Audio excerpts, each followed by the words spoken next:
tout le monde peut être asservi, mais c'est vrai que les hommes et les femmes noires sont subalternes pour...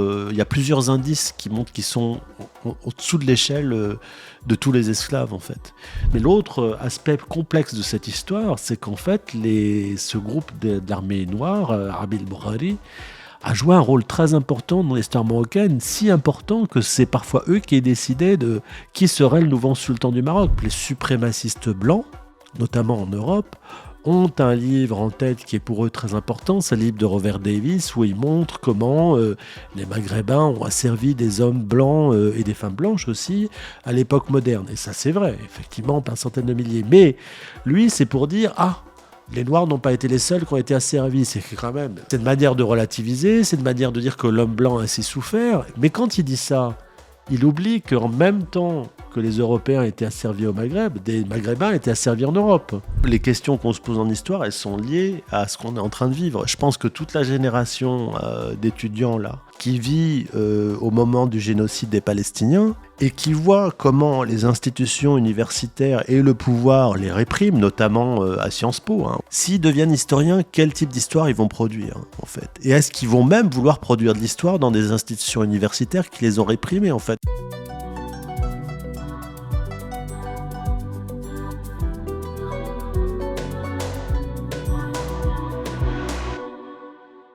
D'ailleurs, vous mentionnez pas mal le fait que finalement, notre imaginaire, il est pas mal façonné par l'imaginaire états-unien et que par les fictions, par les films, et les séries, etc. Et qu'on manque un peu finalement d'une grande fiction, peut-être au Maghreb et même en Europe, sur finalement cet esclavage-là et ses pratiques, qui pourraient un petit peu décentrer peut-être le regard uniquement de la traite transatlantique, quoi. Oui, en fait, pour arriver à là, je pars de l'idée qui a souvent été mise en avant que l'esclavage dans les mondes musulmans, c'est tabou dans les mondes musulmans. En fait, on ne veut pas en parler.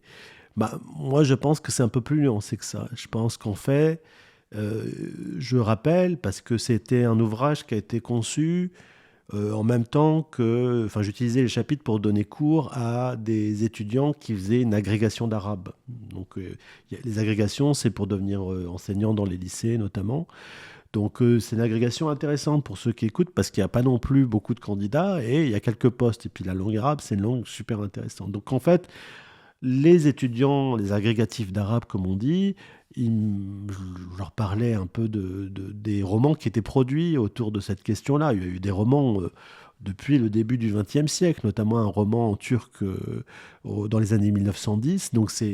Et puis il y a eu d'autres romans par ailleurs, et encore récemment en arabe, entre autres, beaucoup de romanciers nouveaux écrivent sur la question noire, la question de la négrophobie, la question de l'esclavage. Donc c'est pas passé inaperçu. Mais le problème, c'est que je pense, et là par contre il faudrait quand même quelqu'un qui connaisse mieux les productions mainstream en culture, il n'y a pas de grande fiction qui mette un homme ou une femme noire au cœur de la production d'un film, d'une série, en fait. Ce que les États-Unis ont très très bien fait et ce qui a été très très important pour une prise de conscience générale. Donc ça manque largement, mais il faudrait aussi des fictions qui montrent aussi la diversité des gens qui étaient concernés par l'esclavage, en fait.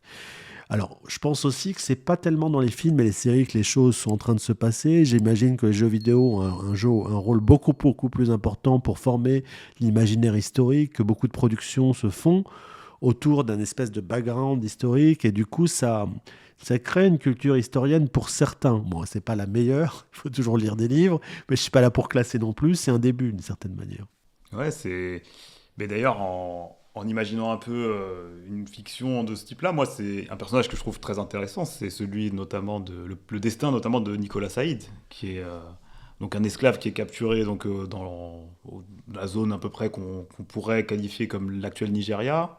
Ensuite, il sert à la fois... Oui, oui. Alors, il a été étudié, et puis là, en fait, il a laissé un récit de captivité, parce qu'il y a eu beaucoup de récits de captivité parmi les esclaves états-uniens, en fait, parmi les hommes et les femmes asservis aux États-Unis. Donc, lui, il part, on pense qu'il est d'origine ouest-africaine, en effet. Il est asservi, il remonte vers la Tripolitaine, l'actuelle Libye, si vous voulez. Et puis ensuite, Il fait tout un voyage dans la péninsule arabique, notamment autour de Mecca, en fait, le Hajj. Et ensuite, il est racheté par un Russe, un aristocrate russe, hein, selon ses dires, pour ensuite vivre un peu en Russie. Et là, c'est là qu'il adopte le nom de Nicolas, qui est le nom de son maître russe. Et il semble être affranchi et doit revenir normalement en Afrique, mais il se détourne et va aux États-Unis. Et il vit à l'époque de la guerre civile états-unienne, la guerre de sécession, en fait. Donc ça, c'est très important.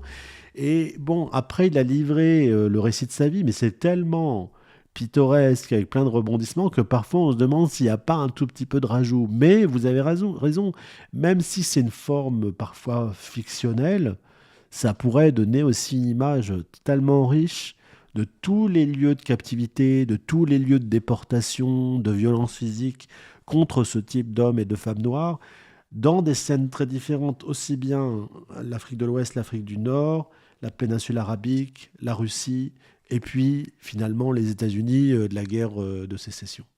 Un point que j'aimerais aborder, c'est, vous en avez déjà un petit peu parlé, mais puisque cet esclavage-là, finalement, contrairement à l'esclavage transatlantique, il est moins racialisé, est-ce qu'on peut parler d'un esclavage multiculturel quelque part Non, c'est une question très importante. Je pense qu'en fait, l'esclavage méditerranéen ou l'esclavage dans les mondes musulmans, il a concerné des populations de peaux différentes.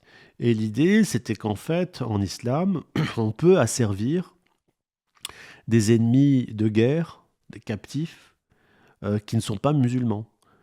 Donc ça, c'était la théorie de base, et on la retrouve dans d'autres civilisations, dans d'autres sociétés.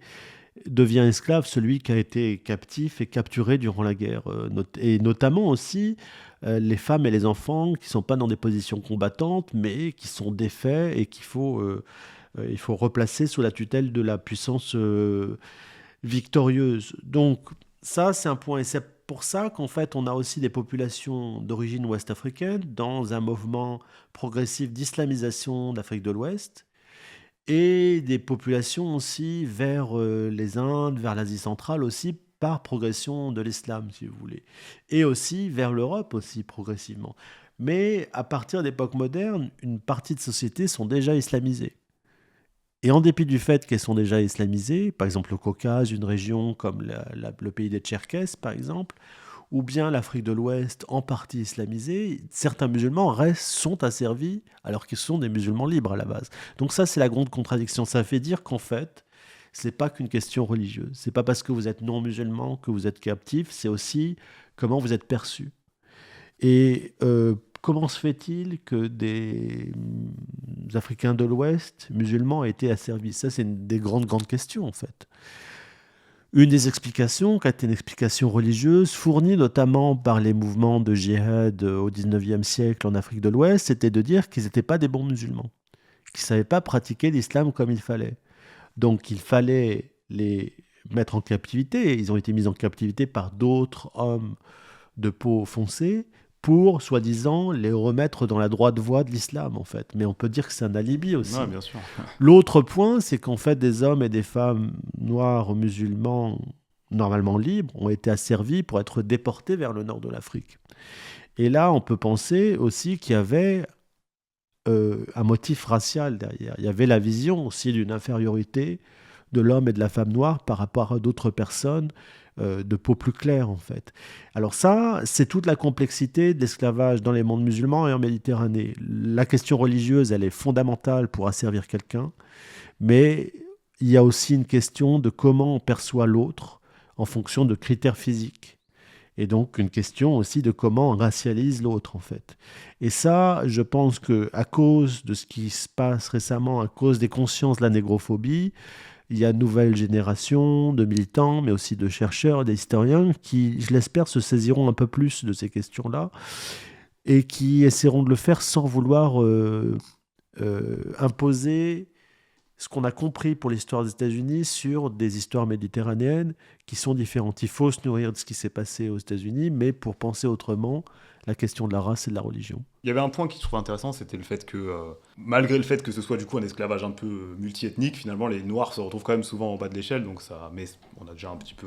Si, c'est important, moi je veux bien en parler, ça. C'est une question importante parce que, Bon, moi, j'ai pas travaillé assez sur l'esclavage des hommes et des femmes noires dans les mondes musulmans. D'autres l'ont fait, et je les cite dans le livre. Donc, pour ceux que ça intéresse, il y a des références aussi pour revenir sur cette question-là, hein. Mais à force d'avoir pensé à cette question de manière un peu globale, c'est vrai que c'est vrai que tout le monde peut être asservi, mais c'est vrai que les hommes et les femmes noires sont subalternes pour. Il y a plusieurs indices qui montrent qu'ils sont au-dessous de l'échelle de tous les esclaves, en fait. D'abord, sur les marchés, c'est ceux qui ont les prix les plus faibles, parce qu'ils sont déportés par grande quantité aussi, notamment les femmes. Ça, c'est un premier point. Deuxièmement, je parle du Maghreb, par exemple. On pourrait parler de l'ensemble de l'Empire ottoman qui va, si vous voulez, de la province d'Alger jusqu'à l'Irak, en passant par l'Anatolie, les Balkans. Bah, dans ces régions-là, les élites, globalement, hein, les hommes, hein, qui ont l'argent, qui ont le pouvoir, c'est rare. Bon, il peut y avoir des concubines de peau noire, mais les enfants, ils les ont avec des femmes de peau claire. Et là, je parle de vraiment des élites, hein.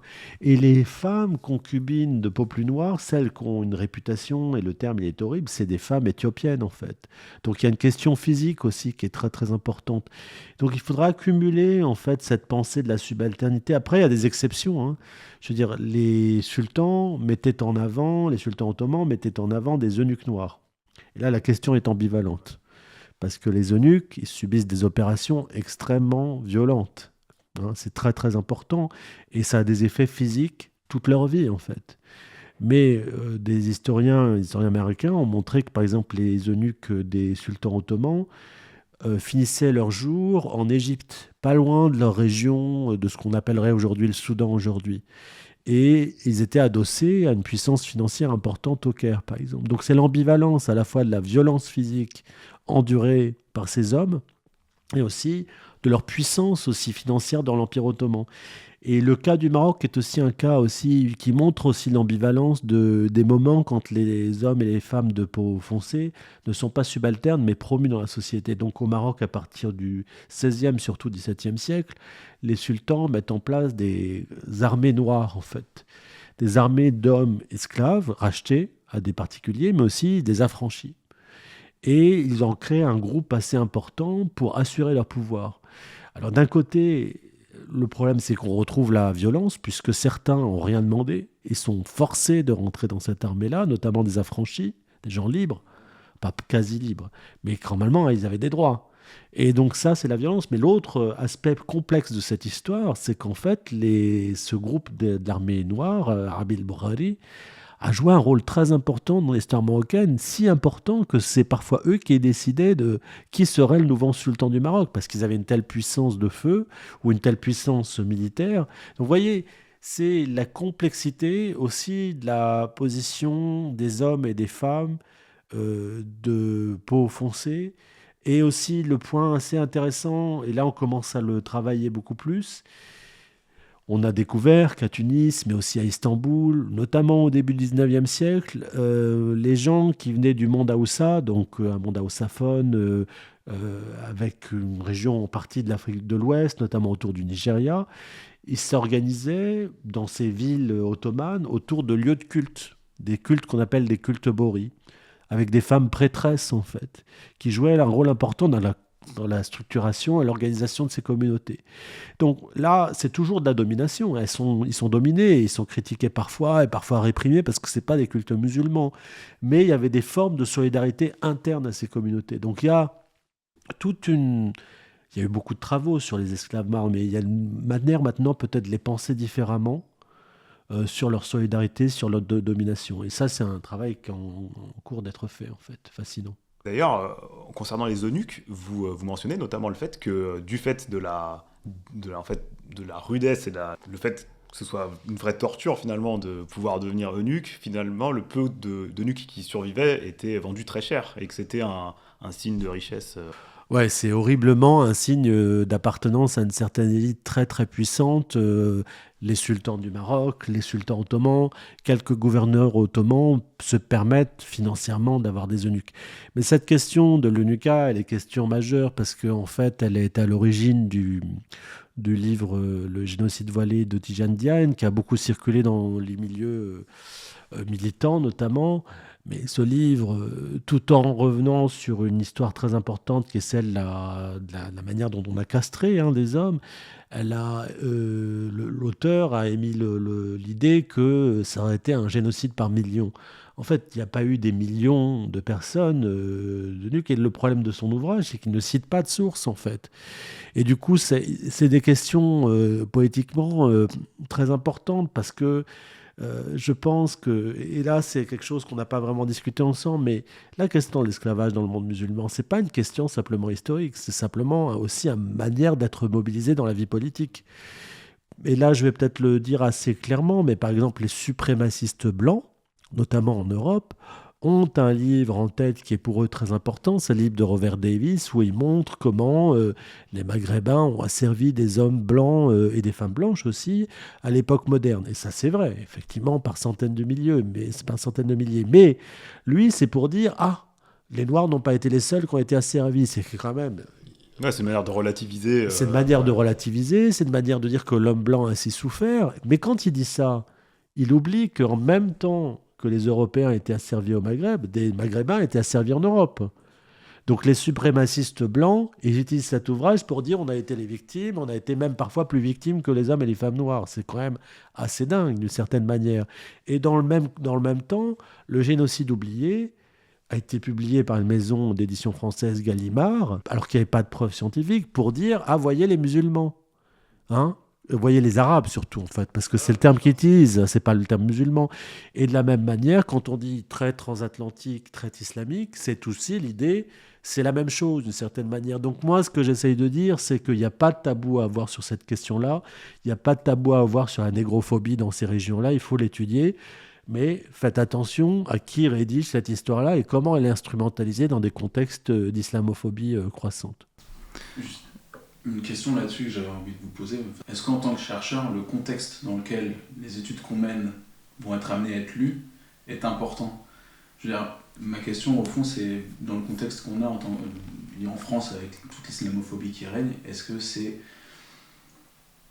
c'est un paramètre quand on est chercheur, quand on va étudier des questions comme vous avez étudié, c'est-à-dire... Oui, non, mais c'est un paramètre fondamental. Je pense que si vous voulez...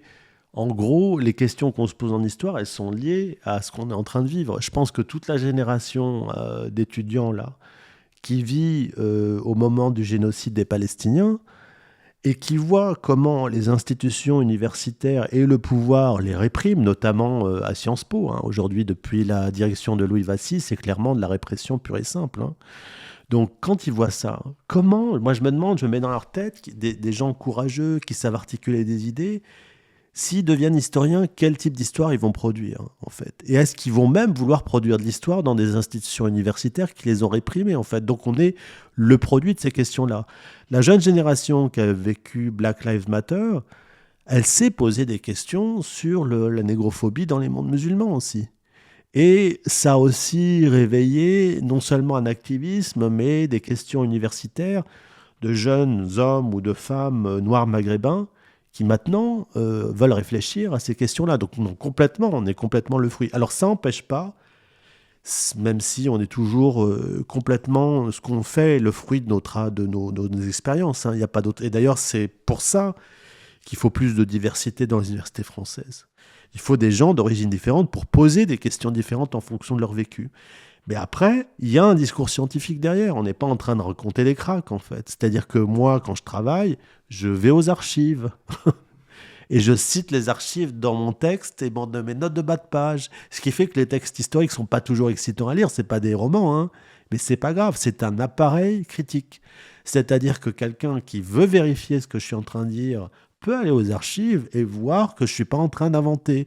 Qu'une personne, il y a 300 années, a dit ce que j'ai dit. Je dis ça parce que une espèce de folle furieuse m'a envoyé un mail pour me dire « j'ai beaucoup aimé votre livre, mais à la page 236, vous parlez du terme islamophobie, vous perdez à mes yeux toute considération. » Ou alors l'autre, un galeriste qui dit « vous inventez ce terme, les musulmans n'ont jamais été esclaves, ils ont été galériens. » Enfin, Il faut aller aux archives. En Italie, c'est schiavi, hein, tout le temps. Il y a des listes en français, c'est esclaves. Donc, les gens, et notamment l'extrême droite aujourd'hui, qui est en train de complètement vriller, c'est-à-dire qu'ils ont toujours vrillé, mais là, leur rapport à la vérité est complètement folle. C'est-à-dire qu'ils pensent qu'on est toujours en train de mentir. Allez aux archives, lisez-nous. Et si vous ne nous croyez pas, on vient ensemble, on prend rendez-vous et on va aux archives et on montre que ça existe. Donc, pour répondre à votre question, oui, en fait, on est les enfants de notre époque et on pose des questions liées à notre époque. Et je pense que la génération d'étudiants actuels, elle est brillantissime sur les questions de genre et les questions de race, et elle posera des questions différentes que celles que moi j'ai posées en personne plutôt obéissante, hein, jusqu'à mes 50 ans, et aujourd'hui je commence un peu à dire des choses différentes. Bah ouais, c'est un point que vous soulevez, et on va bientôt conclure, mais justement la question des sources, c'est que quand on travaille sur ces sujets, sur quelles sources on peut se baser pour découvrir des choses Non, moi je dirais ça dépend du sujet.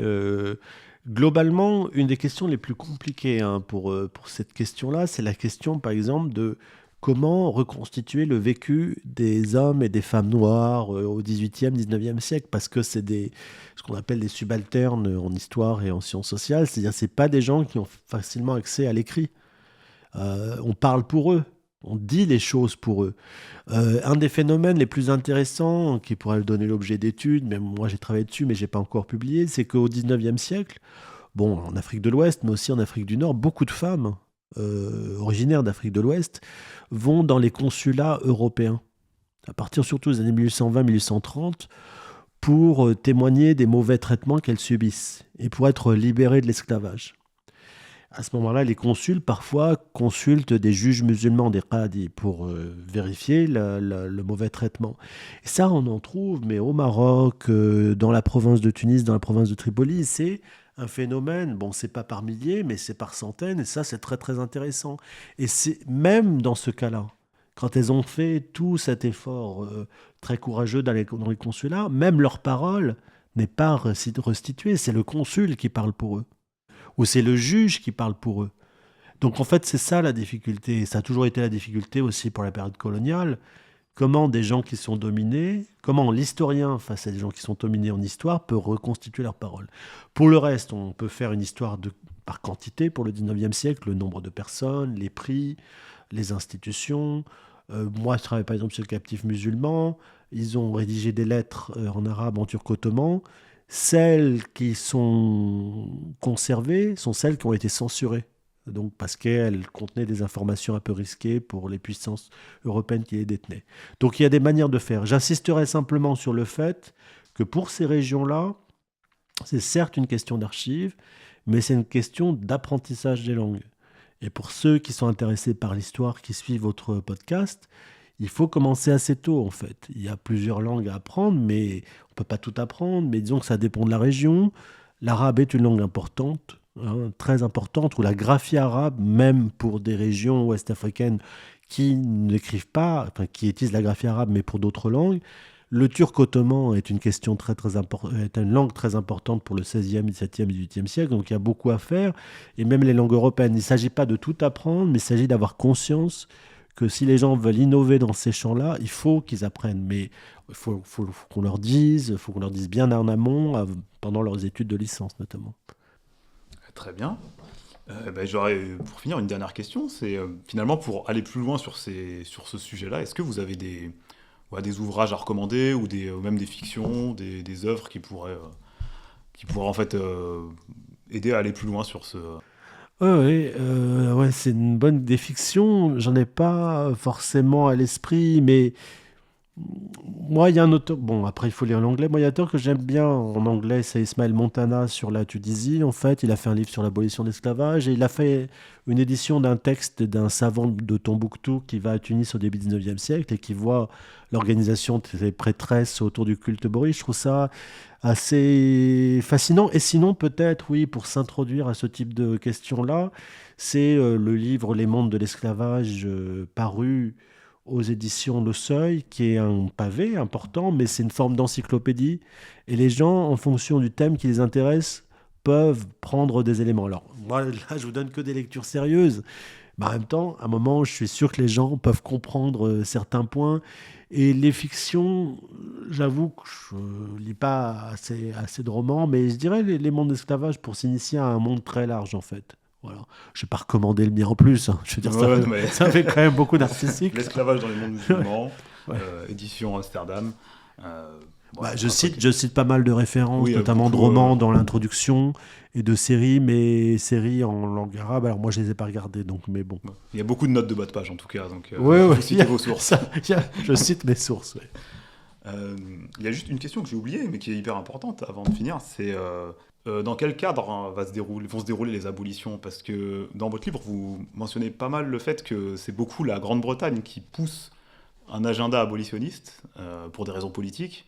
Et en fait, est-ce que vous pouvez faire un petit tour d'horizon des différentes régions dans lesquelles l'abolition se met en place Alors non, le chapitre 3 traite surtout des mondes musulmans et effectivement, il montre le rôle des Britanniques. Alors je les présente pas comme des calculateurs, hein. Je pense qu'il y a eu un vrai agenda abolitionniste porté par les consuls et les diplomates britanniques, beaucoup plus que la France en tant que puissance impériale et coloniale, en fait. Ça, c'est un point très important et il faut que les gens le sachent. Alors, c'était adossé aussi à une politique d'ouverture des marchés, donc liberté des corps, mais aussi libération des circulations de marchandises. Mais le but du chapitre, c'est quand même de dire que c'est important de travailler sur ces abolitions, ça a changé la vie d'hommes et de femmes qui ont été affranchis, notamment à Tunis, au Caire. Ça a été à l'origine aussi de la fermeture des marchés officiels d'esclaves, ce qui est évidemment une horreur. Mais je pense que, et ça c'est un point, les abolitions n'ont pas tout changé, et c'est pas parce qu'on déclare la fermeture d'un marché que ça change beaucoup de choses. Il peut y avoir des marchés clandestins, et c'est pas parce qu'on interdit la vente que les gens ne continuent pas à vendre ce qui s'est vraiment passé. Mais là, il y a beaucoup, beaucoup de choses à faire, et ça n'a pas été fait parce qu'il n'y a plus beaucoup d'histoire économique. Ce qui s'est vraiment passé, c'est que le marché du travail s'est complètement transformé avec les colonisations, en fait. C'est-à-dire l'économie qui était une économie domestique ou agricole, elle a continué à exister, mais ce qui est devenu beaucoup plus important, c'était l'extraction des ressources, l'extraction des matières premières, notamment le phosphate, par exemple au Maroc ou bien en Tunisie, et aussi une exploitation agricole qui était fondée sur l'exploitation d'une main-d'œuvre libre, en fait. Donc ça a beaucoup changé, et le rôle des esclaves s'est transformé parallèlement, en fait.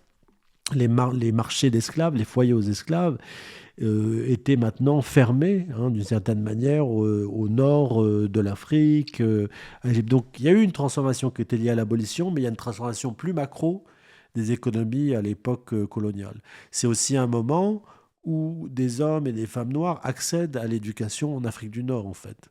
Parfois, dans une grande famille, ce sont ceux qu'on envoie à l'école des Français, parce qu'on ne sait pas ce qui se passe à l'école des Français.